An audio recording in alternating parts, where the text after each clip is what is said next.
বিশ্বনবী ইয়াতিম ছিলেন জানেন সবাই। মায়ের পেটে থাকতেই বাবা নাই। 6 বছর বয়সে মা নাই, দাদার কাছে মানুষ হলেন। 8 বছর বয়সে দাদাও নাই, চাচার কাছে মানুষ হলেন। তার মানে ইয়াতিম ছিলেন, ঠিক কিনা? আপনি ইয়াতিম ছিলেন, আমি আপনার আশ্রয় দিয়েছি।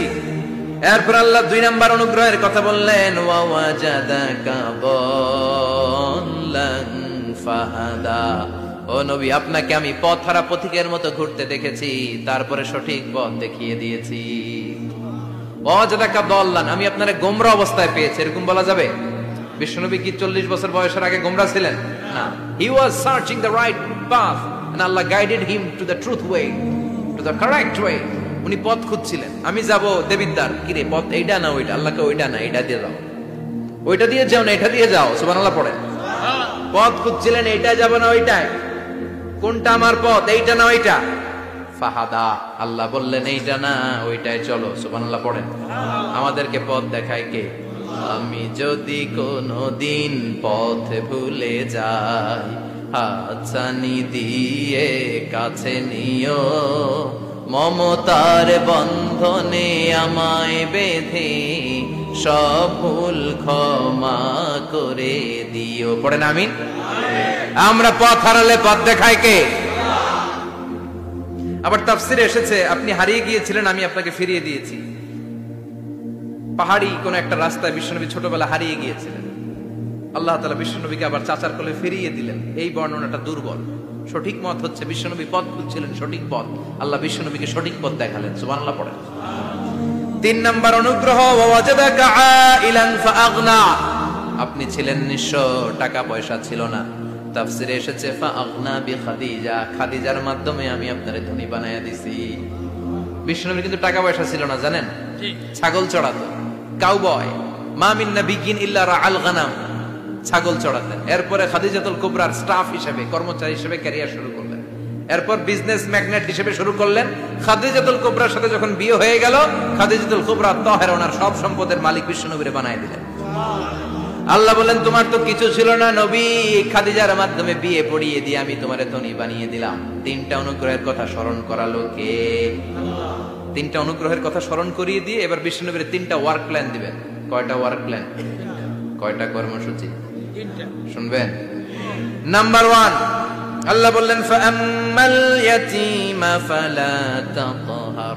ও নবী, প্রথম কর্মসূচি, খবরদার এতিমের সাথে খুব খারাপ আচরণ করবেন না। কারণ আপনি নিজে এতিম ছিলেন। নিজে কি ছিলেন? কথা কন। এতিমে এলাকায় আসেনি? এতিমরা সমাজের সবচেয়ে সুবিধা বঞ্চিত মানুষ। এতিমের সাথে খারাপ আচরণ করবেন না।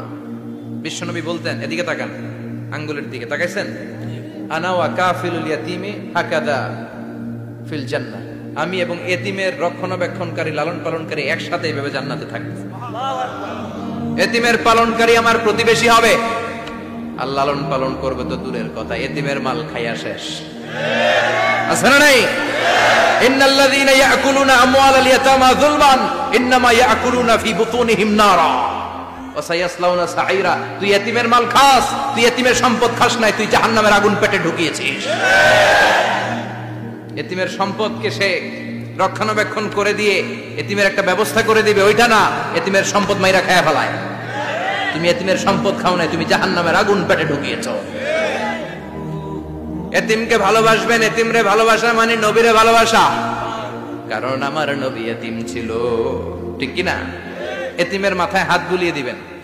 আল মাসহু, খেয়াল করেন, আল মাসহু আলা রাসিল ইয়াতীম ইউজিলু কাসওয়াতাল কলব। এতিমের মাথায় হাত বুলিয়ে দিলে হৃদয়ের কাঠিন্যতা দূর করে দেয় কে? আল্লাহ। এক সাহাবী এসে বললেন, ইয়া রাসূলুল্লাহ, জাআ রাজুলুন ইলা রাসূলিল্লাহ ওয়া ইয়াশতাকি কাসওয়াতাল কলব। এক লোক এসে বলে, নবী, আমার হৃদয়টা বড্ড শক্ত, হৃদয় নরম হয় না, এমন কিছু আমারে শিখিয়ে দেন যাতে হৃদয়টা নরম হয়ে যায়। বিশ্বনবী বললেন, তোমারে 3টা কাজ করতে বলবো। 1, ইরহামিল ইয়াতীম, এতিমের প্রতি রহম দিল হও। 2, আমসাহ আলা রাসি, এতিমের মাথায় হাত বুলিয়ে দাও। 3, আতইম তাআমাকা মাআহু, তোমার খাবার তার সাথে শেয়ার করো। ইয়ালিনু কলবুক, তোমার হৃদয়টা নরম হয়ে যাবে। অনেকে আছে দোয়া করলে চোখ দিয়ে পানি বের হয় না, আসে না নাই? কঠিন হৃদয়, হৃদয় নরম হয় না। এতিমের মাথায় হাত বুলিয়ে দিবেন, আপনার হৃদয়টারে নরম করে দিবে কে?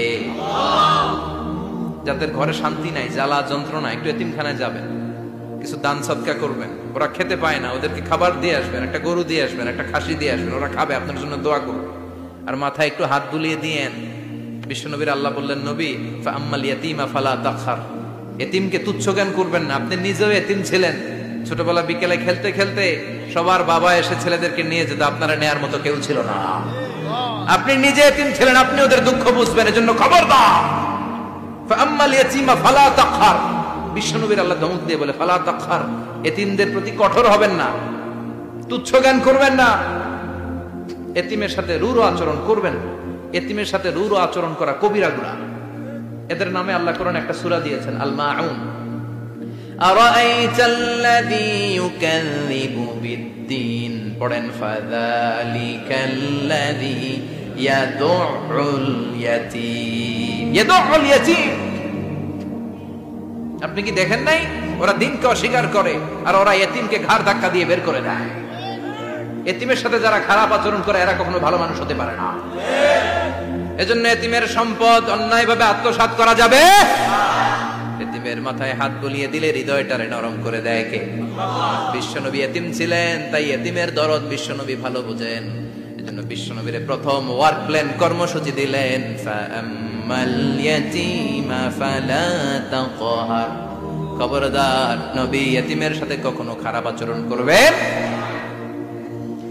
2 নম্বর কর্মসূচি, ওয়া আম্মাস সাইলা ফালা তানহার। ও নবী, যারা সাইল, যারা ফরিয়াদি, যারা ভিক্ষুক, কখনো তাদেরকে ধমক দিবেন না। ভিক্ষুককে ধমক দিয়েন না, ফিরিয়ে দিয়েন না। আমরা ভিক্ষুককে ধমক দেই, ফিরিয়ে দেই। গাড়ির মালিক গাড়িতে বসে আছে, রাস্তায় জ্যাম, কিছু ভিক্ষুক এসে স্যার 2টা টাকা দেয়, ধমক দেয়, আছে না নাই? ও ভাঙ্গা থালা হাতে নিয়ে দাঁড়িয়ে আপনার কাছে টাকা যায়। আপনি বড় সাহেব, ওরেও বড় সাহেব বানাইতে পারতো কে? ওই ভাঙ্গা থালাটা আপনারে হাতে দিয়ে রাস্তায় নামাইতে পারতো কে? এই কাজটা করতে আল্লাহর কয় সেকেন্ড লাগে? এজন্য ফাআম্মাস সাইলা ফালা তানহার, খবরদার, ফরিয়াদি ভিক্ষুককে তাড়িয়ে দিয়েন না। যতটুকু পারেন দেন। বিশ্বনবী কখনো কোনো ফরিয়াদিকে তাড়িয়ে দিতেন না। সুবহানাল্লাহ পড়েন। যেই বিশ্বনবীর কাছে এসে কিছু চাইতো, বিশ্বনবী দিতেন। বিশ্বনবী কখনো কাউকে ফিরিয়ে দিতেন না। বিশ্বনবীর কাছে চাওয়া মাত্র বিশ্বনবী দিতেন, না বলতে জানতেন না। সুবহানাল্লাহ পড়েন। না, এটা কেমন করে বলে বিশ্বনবী জানতেন না। একবার এক সাইল এসে বললে, ইয়া রাসূলুল্লাহ আ'তিনি কামিসান, আমাকে একটা জামা দেন। বিশ্বনবীর গায়ে তখন একটাই জামা।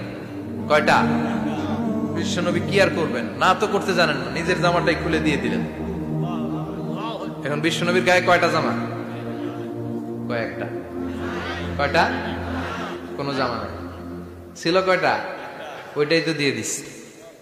আল্লাহ বিশ্বনবীরে বললেন, ওয়াল্লাযীনা ইযা আনফাকু লাম ইউসরিফু ওয়া লাম ইয়াকতুরু ওয়া কানা বাইনা যালিকা কাওয়ামা। মুমিনদের বৈশিষ্ট্য হবে এমন, যখন দান করবে, দান করতে যে অপচয় করবে না, কিপটামিও করবে না, মাঝামাঝি। সুবহানাল্লাহ। মানে বুঝালেন নবী, আপনার যদি 2টা জামা থাকতো না হয় একটা দিতেন। ছিল কয়টা? তো ওইটা যে দিয়েছেন আপনি গায়ে দিবেন কি? কি নবী ছিল? একটা ছিল, একটাই দিয়ে দিয়েছে। সুবহানাল্লাহ পড়ে। এজন্য যারা সাইল, ফরিয়াদিদেরকে তাড়িয়ে দেওয়া যাবে না। উপরের হাত নিচের হাতের চেয়ে উত্তম যারা দান করে, যারা সাইল ফরিয়াদিদেরকে দেয়, ভিক্ষুকদেরকে যারা দেয়, তাদেরকে পছন্দ করে কে? দে যাকাত, দে যাকাত, তোরা দে রে যাকাত, তোর দিল খুলবে পরে, আগে খোলো খাত। দে যাকাত, দে যাকাত, তোরা দে রে যাকাত। ঠিক কিনা? দানশীলদের পছন্দ করে কে? আল্লাহ কৃপণদেরকে পছন্দ করে না। আল্লাহ দানশীলদেরকে পছন্দ করে। ডান হাত যা দান করে, বাম হাত তা জানে না, তার মানে গোপন দান। কি দান? গোপন দান আল্লাহর কাছে প্রিয়। গোপন দান আল্লাহর ক্রোধকে প্রশমিত করে, কমিয়ে দেয়। আপনার কোনো পাপ কাজের কারণে আল্লাহ যদি আপনার উপর রেগে থাকে, আপনি গোপন কিছু সদাকা করবেন, দেখবেন আল্লাহর রাগ কমে গিয়েছে, আল্লাহ আপনার উপর খুশি হয়ে গিয়েছে। সুবহানাল্লাহ পড়েন। কিন্তু লোক দেখানো যদি 1 কোটি টাকা দেন, অমুক ভাই মসজিদের জন্য দান করেছে 5 লক্ষ টাকা, বলেন মারহাবা। ওই কয় মারহাবা।